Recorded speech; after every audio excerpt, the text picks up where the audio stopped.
मैं जानता हूं कि आप सभी ध्यान करना चाहते हैं, लेकिन कुछ मित्र किसी न किसी कारणवश ध्यान में सफल नहीं हो पा रहे। कहीं न कहीं वो गलती कर रहे हैं जिसका उन्हें पता नहीं चल रहा। आज की वीडियो में कुछ ऐसा है जो आपको शायद और कहीं भी नहीं मिलेगा। इतने सरल तरीके से आज मैं आपको समझा रहा हूं ताकि छोटी छोटी मामूली सी विधियों को अपनाकर आप गहरे ध्यान में प्रवेश कर सकें। निश्चित ही ये सभी विधियां बहुत ही कारगर हैं। अगर आपने ठीक से आज के विषय को सुन लिया और समझ लिया तो आपके लिए ध्यान में प्रवेश करना एकदम आसान हो जाएगा। फिर कभी आपको कोई प्रश्न पूछने की जरूरत नहीं पड़ेगी। आज एक और छोटा सा प्रयोग आप करके देखें। जैसे जैसे आज मैं आपसे बोल रहा हूं, आप मेरी आवाज के साथ ही ध्यान में प्रवेश करते जाएं। कोई जल्दी नहीं करें। आपके लिए आज समय रुक जाना चाहिए।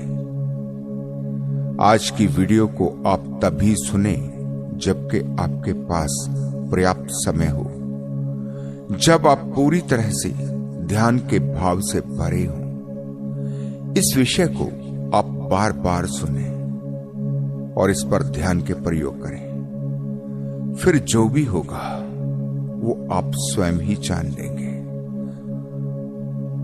आज का विषय उन सब मित्रों के लिए तो है ही जो नए हैं, लेकिन विशेष रूप से आज का विषय उनके लिए है जो ध्यान पहले से ही कर रहे हैं लेकिन सफल नहीं हो पा रहे।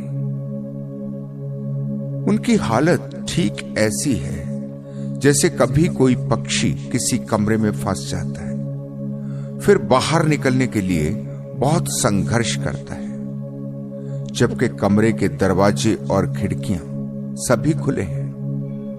बाहर निकलने के बहुत रास्ते हैं, लेकिन वो निकल नहीं पाता। ऊपर ही ऊपर उड़ता रहता है। दरवाजे और खिड़कियां नीचे हैं, लेकिन वो नीचे देख ही नहीं पाता। उसकी हमेशा की आदत है ऊपर उड़ना। उसकी कोशिश में कोई कमी नहीं, लेकिन फिर भी सफल नहीं हो पाता। आप ध्यान करते हैं, बहुत जोर लगाते हैं कि कुछ समय के लिए आप निर्विचार हो जाएं, लेकिन जितना ज्यादा संघर्ष करते हैं उतने ही ज्यादा विचार आपको परेशान करते हैं। ठीक उसी तरह जैसे वो पक्षी जितना ज्यादा ऊपर उड़ता है उतना ही बाहर निकलने के रास्ते से चूक जाता है। ध्यान की कोशिश करना, ध्यान के लिए संघर्ष करना ही बाधा बन जाता है। ध्यान तो वही है जहां आपके सारे प्रयास समाप्त हो जाते हैं। जब मैं आपके प्रश्नों को देखता हूं तो आपके साथ क्या समस्या आ रही है ये मुझे समझ में आती है। इससे यह भी पता लगता है कि कितने मित्रों का ध्यान सफल हो पा रहा है और कितने मित्र हैं जो भी भटक रहे हैं। अच्छी बात यह है कि आज बहुत से मित्र ध्यान में सफल हो रहे हैं, लेकिन अभी भी बहुत से मित्र ऐसे भी हैं जो केवल अपने ही प्रयासों के कारण लगातार असफल हो रहे हैं और निराश हो रहे हैं। फिर कुछ ऐसे भी हैं जो कि ध्यान के नाम पर जो भी कर रहे हैं उसी को ध्यान मानकर बैठ गए हैं। जो ध्यान के समय थोड़ी सी शांति अनुभव होती है, उन्हें लगता है कि ध्यान में बस यही मिलता है। वो केवल एक बूंद से ही संतुष्ट हो रहे हैं। यहां सागर भी है इसका उन्हें ख्याल ही नहीं आता। आज सभी मित्रों से मैं कहना चाहता हूं कि अगर आप ध्यान कर रहे हैं तो सबसे पहले अपने ध्यान की जांच कर लें। जो परिणाम ध्यान से जीवन में मिलने चाहिए क्या वो आपको मिल रहे हैं? अगर मिल रहे हैं तो आप बिल्कुल सही मार्ग पर हैं, लेकिन अगर नहीं मिल रहे तो कहीं ना कहीं ध्यान में गलती हो रही है। आपको ध्यान की शुरुआत फिर से करनी पड़ेगी।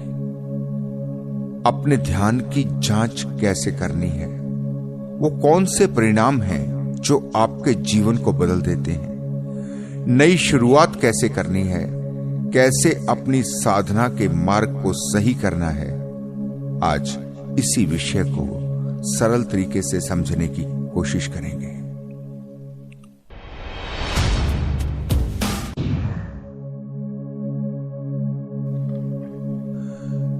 चाहे आप ध्यान करें या फिर जाप करें या कोई भी साधना करें, उसका उद्देश्य इतना ही है, जब भी आप चाहें अपने विचारों को बाहर फेंक सकें, आप निर्विचार हो सकें। इस निर्विचार अवस्था को भी ठीक से समझना जरूरी है। इसका यह अर्थ बिल्कुल नहीं है कि कभी आपके मन में कोई विचार आ ही नहीं सकता। विचार के बिना तो जीवन ही नहीं चल सकता। लेकिन आप जरा अपने विचारों को देखें, वो व्यर्थ के विचार हैं। जाने कहां कहां आपका मन भाग जाता है।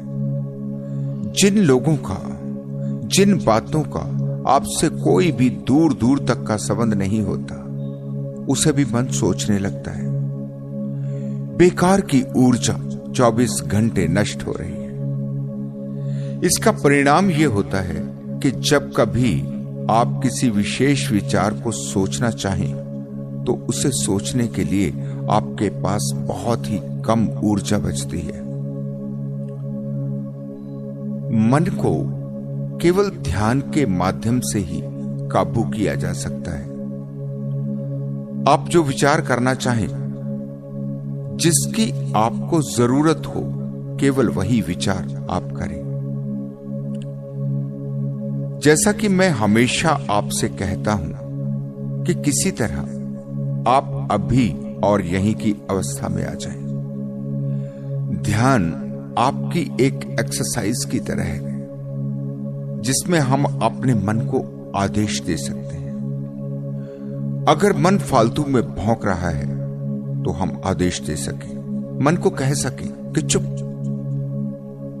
ये प्रक्रिया ठीक इसी तरह है जैसे किसी घोड़े को साधना होता है।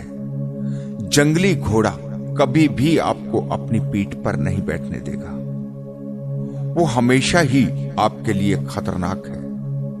वो कभी भी आपको मार सकता है, लेकिन साधने के बाद वो हमेशा आपकी आज्ञा का पालन करता है, बल्कि हर जगह आपकी रक्षा करने के लिए तत्पर है। मन ठीक उसी बेलगाम घोड़े जैसा है। ध्यान कोई आधे घंटे या 1 घंटे की प्रक्रिया नहीं है। ध्यान तो 24 घंटे की प्रक्रिया है। लेकिन ध्यान साधने के लिए ठीक वैसे ही जैसे घोड़े को 24 घंटे नहीं साधा जाता। हर रोज एक निश्चित समय होता है उसकी प्रैक्टिस का। लेकिन जब वो सध जाता है तो हमेशा के लिए सध जाता है। फिर उसे रोज रोज साधने की कोई जरूरत नहीं। एक बार कमांड में आ गया तो बस काम हो गया। ध्यान का अर्थ है मन के घोड़े को लगाम डालना।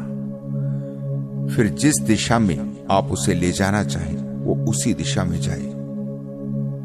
इसलिए मैं कहता हूं कि जब आप अपने मन को वश में कर लेते हैं, तो आपको हर रोज के ध्यान की कोई आवश्यकता ही नहीं।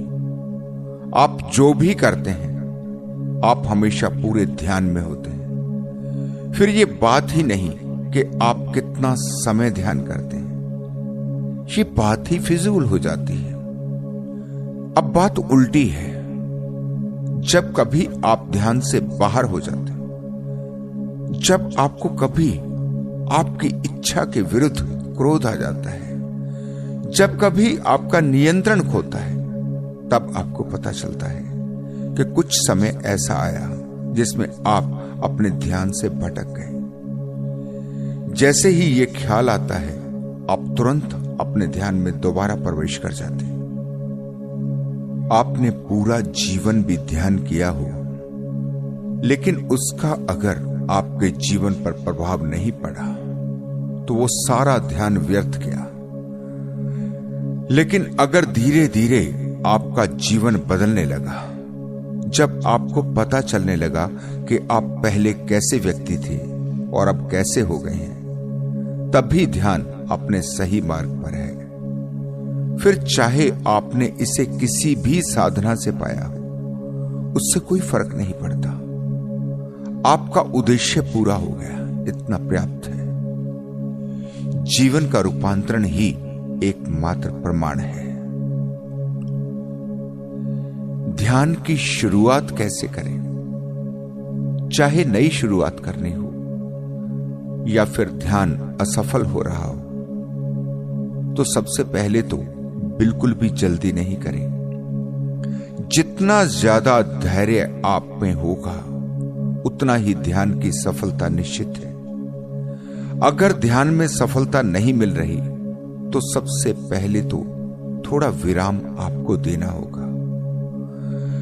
कम से कम 10 दिन तक जो भी ध्यान आप कर रहे हैं, उससे बाहर हो जाए। 10 दिन कोई ध्यान नहीं करना। 10 दिन तक अपने होश को जगाने की कोशिश करनी है। अपनी सभी पूर्व धारणाओं से मुक्त होना है। अगर आप कोई पूजा पाठ भी करते हैं, तो इसे भी ऐसे नहीं करना जैसे अभी तक आप करते आए हैं।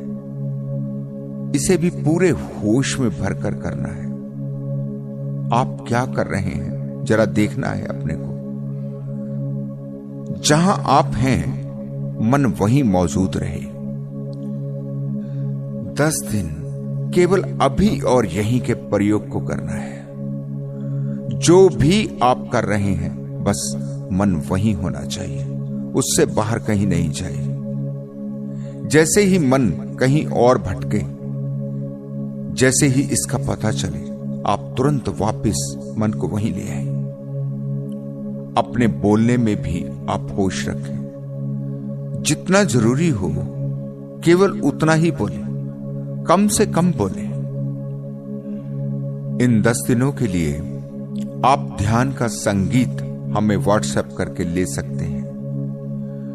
जब भी आपके पास समय हो, आप मौन होकर बस केवल संगीत को सुने। बस सिर्फ सुनना है।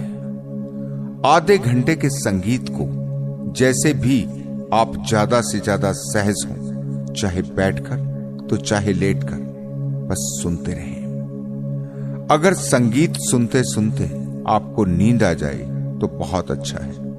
आप इसकी फिक्र बिल्कुल ही छोड़ दें। जब आप सोने के लिए जाएं, तो बहुत अच्छा होगा कि आप संगीत को सुनते सुनते ही नींद में गहरे प्रवेश कर जाएं। नींद आने से एकदम पहले जो भी भाव आपके मन में होता है, वही आपके सपनों का कारण बनता है। वही आपकी नींद की गुणवत्ता कैसी होगी, इसका निर्णय करता है। अगर आप संगीत को सुनते सुनते सो जाएंगे, तो आपकी नींद बहुत ज्यादा गहरी होगी। ये वही नींद है जिसे योग निद्रा कहा जाता है। जब नींद आने से पहले सारे विचार रुक जाते हैं, तो ये सबसे ज्यादा आनंद देने वाली नींद होती है। कम से कम 9 दिन तक आपको केवल संगीत ही सुनना है और कोई भी ध्यान नहीं करना। जैसे किसी बीज को बोने के लिए पहले हमें जमीन तैयार करनी होती है, ठीक इसी प्रकार ध्यान का बीज बोने के लिए भी अपने मन की जमीन को तैयार करना है। 10वें दिन आपको कम से कम 24 घंटे मौन रहना है। मौन के दौरान अपने होश को ज्यादा से ज्यादा जगाने की कोशिश करनी है। मौन की स्थिति में होश रखना पहले से भी ज्यादा आसान हो जाएगा, क्योंकि बोलने में आपकी बहुत ज्यादा ऊर्जा खर्च होती है। मौन में ये अतिरिक्त ऊर्जा भी आपके पास है। जैसा कि पिछली वीडियो में मैंने कहा कि पानी भी पीना है तो होशपूर्ण होकर, जल्दी नहीं करनी। पहले अपनी प्यास को देखना है, प्यास के प्रति होशपूर्ण होना है। आपके शरीर को पानी की जरूरत है, इसे अपने भीतर महसूस करना है। फिर पानी के प्रति जागना है। पानी का गिलास आपके हाथ में है। कम से कम 1 मिनट तक पानी को समझने की कोशिश करो। पानी के प्रति प्रेम से भर जाओ। महसूस करो कि आपके हाथ में जीवन है। पानी के प्रति अपने भीतर अहोभाव को जागने दो। देखो ध्यान से पानी को, समझो पानी को, ऐसे जैसे पानी से आप बात कर रहे हो। जितना भी हो सके अपने को संवेदनशील बनाओ। फिर धीरे धीरे एक एक घूंट करके पानी को पियो। पानी को अपने शरीर के भीतर अनुभव करो। दिन में कम से कम 2 बार 15-15 मिनट के लिए अपनी सांस को देखना शुरू करो, चाहे बैठकर तो चाहे लेटकर। लेकिन इस बात का पूरा ध्यान रखना है कि आपको कोई असुविधा नहीं होनी चाहिए।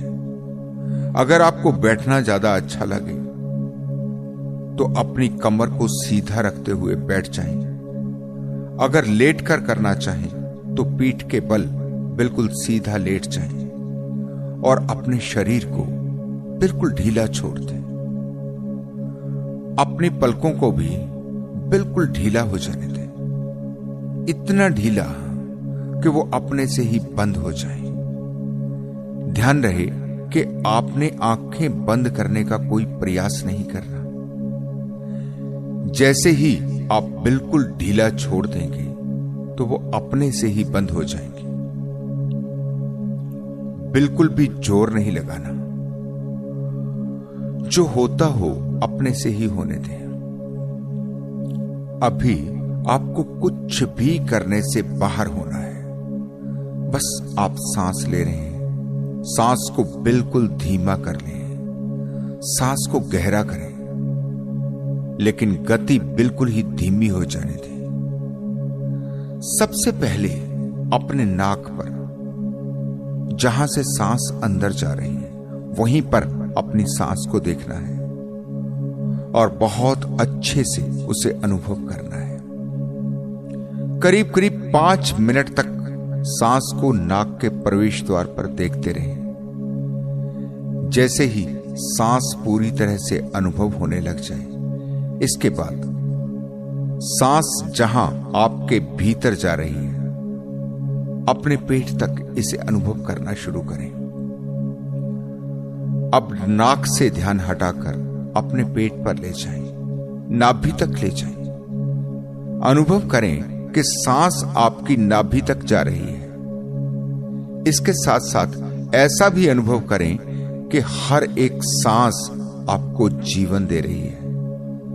सांस को ऐसे देखें जैसे कि आप जीवन को देख रहे हैं। सांस भीतर गई तो जीवन भीतर गया। सांस बाहर आई तो जीवन बाहर गया। अपना पूरा ध्यान बनाए रखें। सांस का भीतर जाना और बाहर आना, इस पर ही अपना पूरा ध्यान लगा दें। शरीर को बिल्कुल ढीला रखना है। अगर लेटकर ध्यान कर रहे हैं तो पैरों को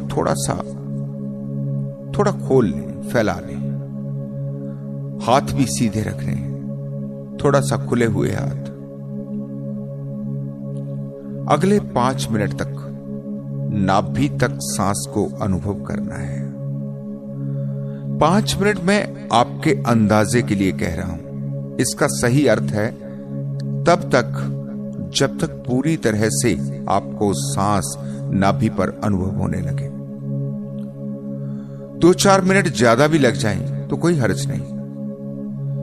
जब आपका पूरा ध्यान नाभि पर केंद्रित हो जाए, फिर जैसे सांस अंदर गई और फिर बाहर की तरफ मुड़ी, जैसे पहले आपने सांस के अंदर जाने पर ध्यान किया था, अब सांस जब वापस बाहर आ रही है, अंदर जाने और बाहर आने में जो एक मोड़ है, जैसे कोई यू टर्न होता है, सांस को एक धागे जैसा अनुभव करना है, जैसे सांस का धागा आपके भीतर जाकर वापस लौट रहा हो, सांस की पूरी लंबाई आपको अनुभव हो।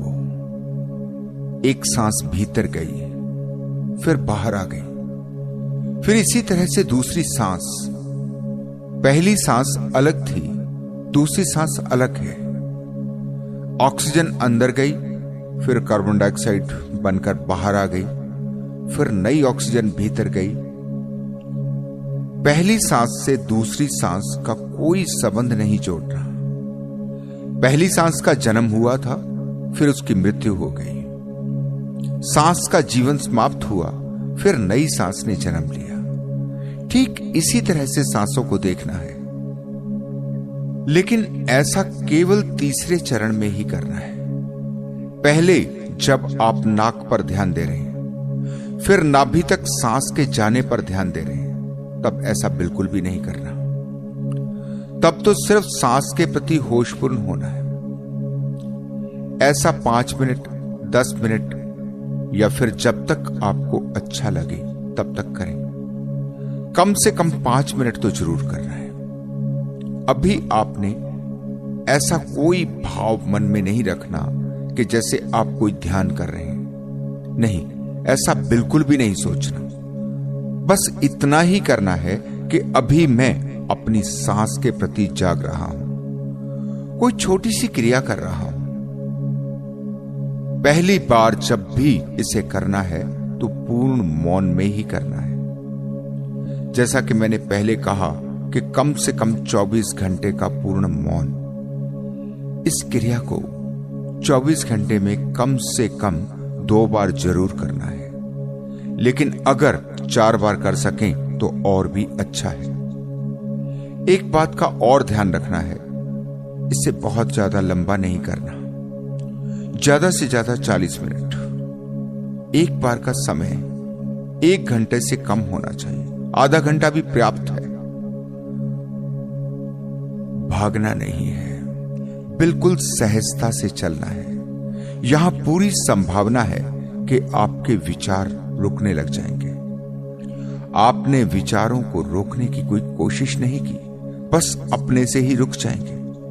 विचारों को रोकने की कभी भी छोटी सी भी कोशिश नहीं करनी। अगर विचार नहीं रुक रहे तो उनके साथ कोई संघर्ष नहीं करना। यह बहुत जरूरी है, इसे ठीक से समझ लें। अगर विचार आ रहे हैं तो आप चुपचाप अपने विचारों को देखते रहें। विचार आ रहे हैं, जा रहे हैं, ठीक उसी तरह से जैसे आप किसी रास्ते पर खड़े होकर ट्रैफिक को आते जाते देखते हैं। न तो विचारों को सहयोग करना है, ना ही उनका विरोध करना है, बस केवल दृष्टा बने रहे। विचार हैं और आप हैं। आप जैसे दूर खड़े होकर उन्हें देख रहे हैं। न किसी विचार को अच्छे के तरीके से देखना है, ना ही बुरे के तरीके से। बस ये केवल विचार है, ना अच्छे हैं ना ही बुरे हैं। आप अलग हैं, विचार अलग है। अगर आपने कभी ऐसा सोचा कि कितना धार्मिक विचार है या कितना बुरा विचार है, बस काम खराब हो गया। अब आपने उस विचार के साथ अपना जुड़ाव बना लिया, फिर उसी से कितने ही और विचारों का जन्म हो जाएगा। इसलिए अपने को अलग करके देखना है। आप विचार नहीं हैं, आप विचार के प्रति निर्णायक भी नहीं है। ऐसे देखना है जैसे आप किसी दूसरे ही व्यक्ति के विचारों को देख रहे हो। आपको किसी दूसरे के विचारों से कुछ लेना देना नहीं। पहले ही दिन से आपको पता चल जाएगा कि आप बिल्कुल सही रास्ते पर हैं। अगर ठीक से सांस को देखने का प्रयोग किया तो आपको साफ साफ कुछ भीतर बदलता हुआ अनुभव होगा। पहले दिन आपका मौन था। अगले दिन अपने नॉर्मल जीवन के साथ आपने यही प्रयोग कम से कम 2 बार दिन में जरूर करना है। अब मौन की जरूरत नहीं।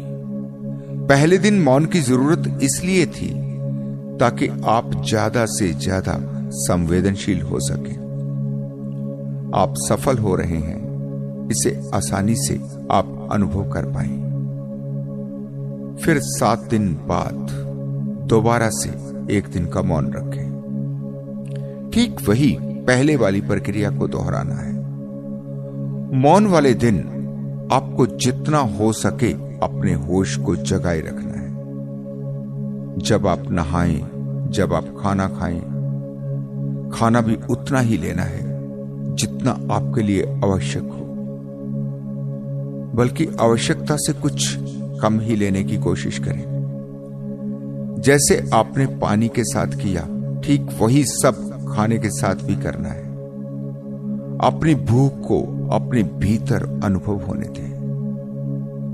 फिर अपने खाने के प्रति जागें।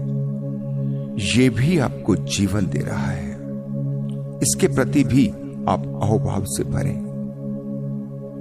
इसका प्रयास नहीं करना, वो अपने से ही हो जाएगा। जब आप अपनी भूख के प्रति जागेंगे तो खाने की आपके जीवन में क्या विशेषता है ये ठीक से आपको समझ आएगा।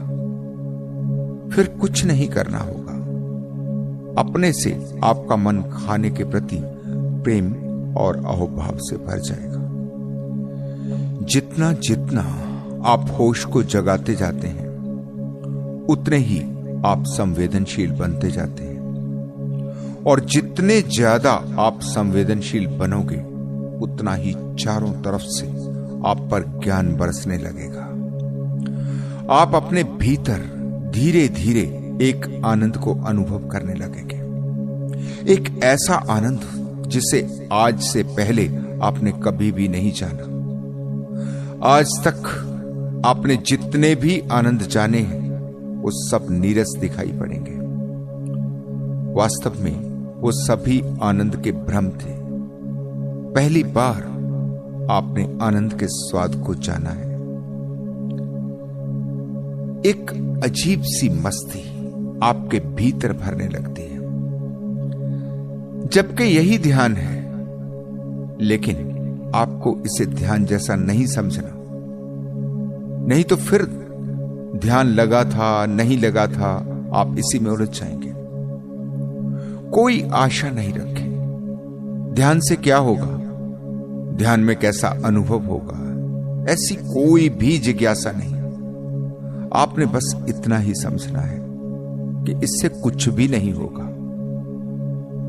कुछ ही दिनों में जब आपकी सारी जिज्ञासा शांत होने लगेगी, तभी आपको ध्यान के परिणाम मिलने लगेंगे। हर किसी को अलग अलग तरह के अनुभव हो सकते हैं। ये अनुभव एक जैसे कभी नहीं होते, क्योंकि ये आपके मन से ही प्रभावित होते हैं। किसी को खाली आकाश दिखाई पड़ सकता है, किसी को रोशनी जैसा प्रतीत होगा, किसी को जंगल जैसा, तो हो सकता है किसी को कोई रंग। आपको क्या अनुभव होगा ये तो आप ही देख पाएंगे, आप ही जान पाएंगे। फिर आपका बहुत मन करेगा कि आप किसी के साथ अपने अनुभव को साझा करें। ध्यान रखें, ऐसा आपको बिल्कुल भी नहीं करना है, क्योंकि जैसे ही आप अपने अनुभव को दोहराएंगे, पहली बात तो आप उसे कह ही नहीं सकते। अगर कहेंगे तो आपको किसी कल्पना का सहारा लेकर ही कहना पड़ेगा। जैसे आप कहेंगे कि कुछ कुछ ऐसा अनुभव हुआ, वो बहुत सुंदर अनुभव था, ना तो आप अनुभव को बता पाएंगे ना उसके आनंद को। यहीं आप उस अनुभव से प्रभावित हो जाएंगे। जो आपके आगे के रास्ते की रुकावट बन जाएगा। फिर आप अगले दिन भी प्रयास करेंगे कि वही अनुभव आपको दोबारा हो। अब आप भी नहीं जानते कि वो क्या अनुभव था। वो तो जो भी था अपने से ही था। आप तो उसे ठीक से याद भी नहीं कर पाएंगे। यही आप सत्य से भटक कर एक झूठ में, एक कल्पना में जाने लगेंगे। तब सब किए धरे पर पानी फिर जाएगा। ये सब मैं आपको इसलिए बता पा रहा हूं कि मेरे साथ ये सब हो चुका है। मैं बार बार मार्ग से भटका हूं। जो भी आपको अनुभव हो उसे कोई भाव नहीं देना। उसके प्रति बिल्कुल ही निर्विकार भाव रखना है। ठीक वैसे ही जैसा कि मैंने आपसे कहा, विचारों के साथ करना है। बस जो भी हुआ, जिस समय भी हुआ, वो उसी पल का था। उस सबको भूल जाओ। उसको बार बार याद नहीं करना। दूसरे को बताने की बात तो दूर, अपने भी मन में उसके विचार नहीं आने देने। जैसे कोई स्वाभाविक सी घटना हो, उसके प्रति आकर्षित नहीं होना। जो हो रहा है होता रहे, मुझे इससे कुछ लेना देना नहीं। बस यही भाव रखना है। पहली दूसरी बार थोड़ी मुश्किल होगी, लेकिन उसके बाद आपको इस सब की आदत हो जाएगी। फिर पूरी संभावना है कि हर बार अनुभव अलग प्रकार के होंगे। धीरे धीरे ये अनुभव गहरे होते जाएंगे। जैसे जैसे आप चलते रहोगे तो आप पाओगे कि आपका मन मध्य में आ रहा है। जैसे पहले कभी उत्तर तो कभी दक्षिण होता था। पहले कभी दुख में कभी सुख में होता था। अब वो धीरे धीरे निर्विकार होने लगेगा। मन अपनी प्रतिक्रिया देना ही बंद कर देगा। अब आप उसी स्थिति में पहुंचने लगेंगे जिसे समग्र स्वीकार की स्थिति कहते हैं, जहां आप जान पाते हैं कि यहां जो भी हो रहा है सब अच्छा है। अब से पहले आप इसे केवल शब्दों में ही कहते रहे। आप कह तो देते हैं कि भगवान जो भी करता है अच्छा करता है, लेकिन भीतर भीतर आपको भी पता होता है कि अच्छा तो कुछ नहीं हुआ। लेकिन अब और कहा भी क्या जा सकता है। तेरा भाना मीठा लगे। कड़वा खा रहे हो और मीठा बता रहे हो। लेकिन अब की स्थिति में आप ऐसा मुंह से बिल्कुल भी नहीं कहते कि जो हुआ अच्छा हुआ। अब तो इसे आप अपने भीतर से जानते हैं। मुंह से तो केवल तभी तक कहा जा सकता है जब तक आप इसे भीतर से जान नहीं लेते। जब जान लिया फिर इसका कोई अर्थ नहीं। आपने स्वाद चखा, आपने जाना। इसी के साथ एक ऐसी मस्ती आपको अनुभव होती है, एक ऐसी गहन शांति, अपने ही भीतर आनंद का एक ऐसा स्रोत, एक ऐसा झरना जिसे पहले आपने कभी नहीं जाना। नाम खुमारी नान का चढ़ी रहे दिन रात, वो नशा जो कभी समाप्त ही नहीं होता। आप जो भी अपना रोजगार करते हैं या कोई नौकरी करते हैं, उसमें हर दिन निखार आने लगता है। आप पहले से कहीं ज्यादा अच्छी तरह से अपने काम को करते हैं। अब आपका काम भी आपका ध्यान बन जाता है। उसकी गुणवत्ता ही अलग है, क्योंकि आपके जीवन में कोई स्वार्थ नहीं बचता। यहां पूरी प्रकृति आपकी सहयोगी हो जाती है। बहुत से मित्र मुझसे पूछते हैं कि क्या सफल होने के लिए भी कोई ध्यान है? ध्यान का अर्थ ही सफलता है। अभी आप जो भी करते हैं उससे समग्रता से नहीं कर पाते। अभी तो आपका ध्यान बंटा बंटा रहता है। जो आप कर रहे हैं उस पर ज्यादा से ज्यादा 30% ही ध्यान होता है। जब आप ध्यान की कला को जान जाते हो तो 90% से ज्यादा ध्यान जहां आप देना चाहें दे सकते हैं। अब ये सारा खेल आपके हाथ में है। फिर कौन है जो आपको जीवन के किसी भी आयाम पर असफल कर सके? जिन लोगों ने भी जीवन के परम आयामों को छुआ है, जिन लोगों ने भी जीवन के आकाश को छुआ है, फिर चाहे वो वैज्ञानिक हो, चाहे संगीतकार हो, चाहे चित्रकार हो, वो कोई भी हो, वो केवल इसलिए कि वो अपने ध्यान को पूरे का पूरा अपने विषय पर लगा पाए। सब तरफ से ध्यान हटकर केवल एक जगह पर केंद्रित हो गया। आपने सुना होगा, अक्सर कहा जाता है कि सरस्वती और लक्ष्मी का कोई मिलन नहीं होता। ऐसा क्यों कहा जाता है? क्योंकि सरस्वती को माना गया है कला की देवी और लक्ष्मी को माना गया है धन संपत्ति की देवी। सीधी सी बात है कि जब कोई कला की तरफ जाएगा तो उसके मन में जरा सी भी आकांक्षा धन की नहीं बचती। अगर धन की तरफ उसका ध्यान बंटा हो तो वो कला में पूर्ण नहीं हो पाएगा। हां, ये बात अलग है, जो भी कभी शीर्ष को छू लेता है तो उस पर धन की वर्षा अपने से ही होने लगती है। उसकी कोई आकांक्षा नहीं थी, उसने चाहा ही नहीं था, उस तरफ तो कभी उसका ध्यान भी नहीं था। वो सब तो अपने से बरस गया। बहुत से मित्र पूछते हैं, धन नहीं कमा पा रहे, धन के बिना जीवन को कैसे चलाएं? नहीं चलाया जा सकता। धन कमाना तो आवश्यक है, अपनी जरूरतें तो आपको ही पूरी करनी पड़ेंगी। आप धन क्यों नहीं कमा पा रहे, इसे पूरे ध्यान से आपको अपने जीवन को देखना पड़ेगा। कोई भी आपका भाग्य विधाता नहीं, जो भी हैं आप स्वयं ही हैं। कहीं ना कहीं आपसे ही गलती हो रही है। जब आप इस जीवन में आए हैं तो कुछ ना कुछ गुण तो निश्चित ही आपके साथ आया है, जिसे आप पहचान नहीं पाए, जिसे आप पकड़ नहीं पाए।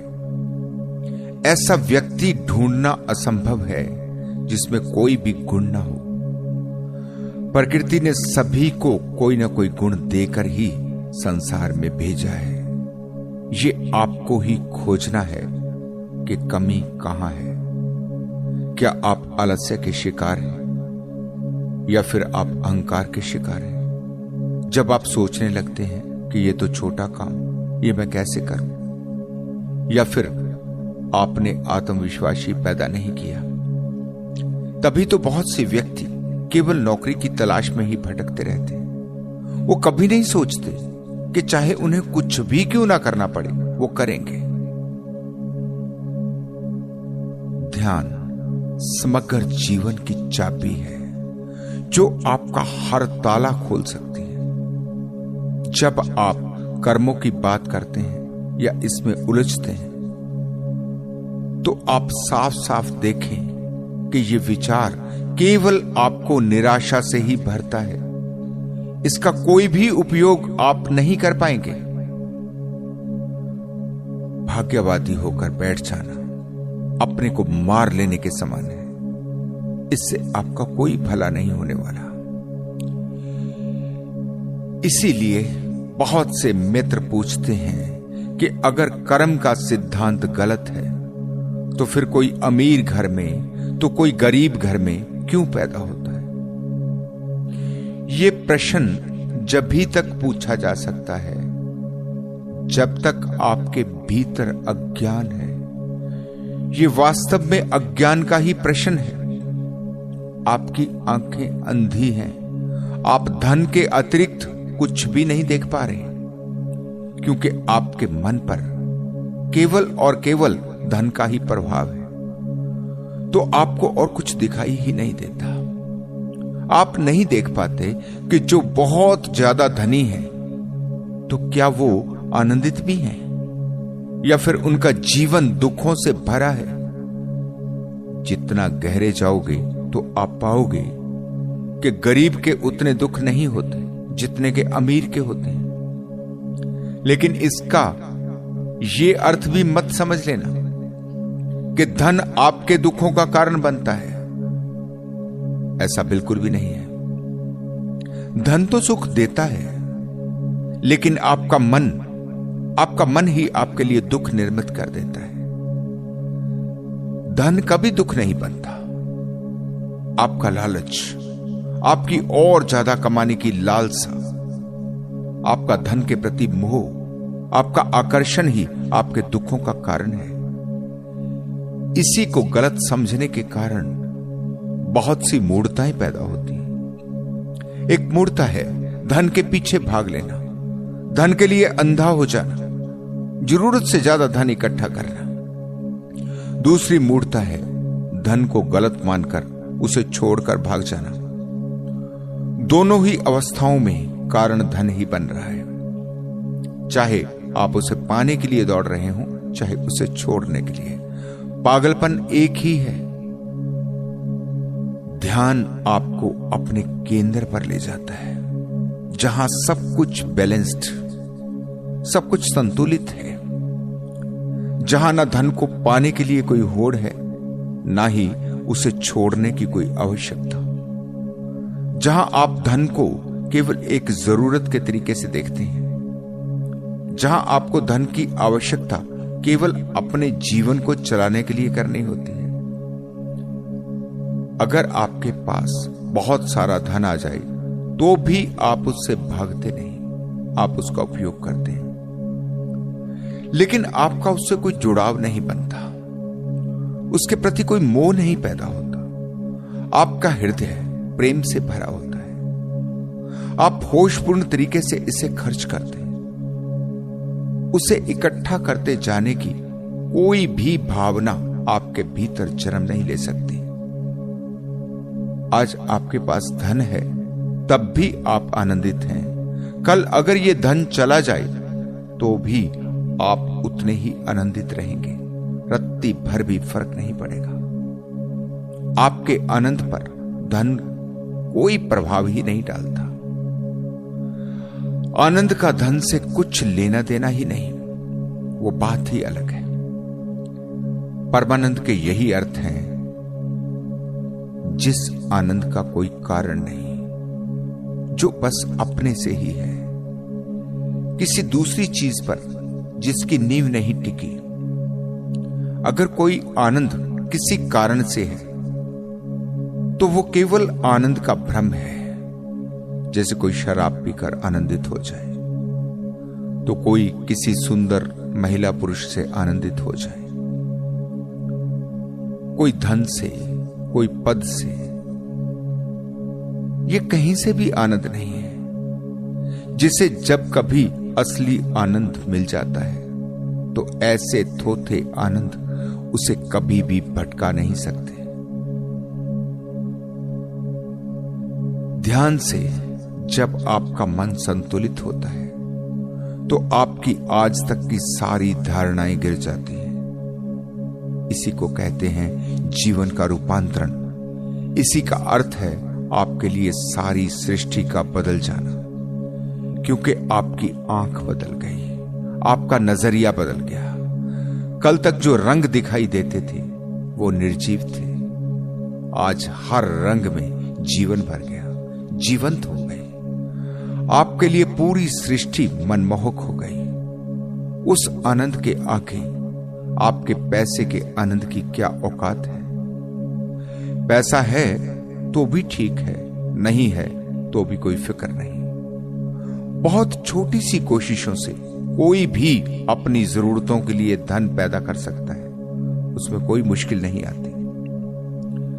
ध्यान से ज्यादा आसान और कुछ भी नहीं है, लेकिन इसका पता तब चलता है जब आप ध्यान को उपलब्ध हो जाते हो। इससे पहले तो मुश्किल ही दिखाई पड़ता है।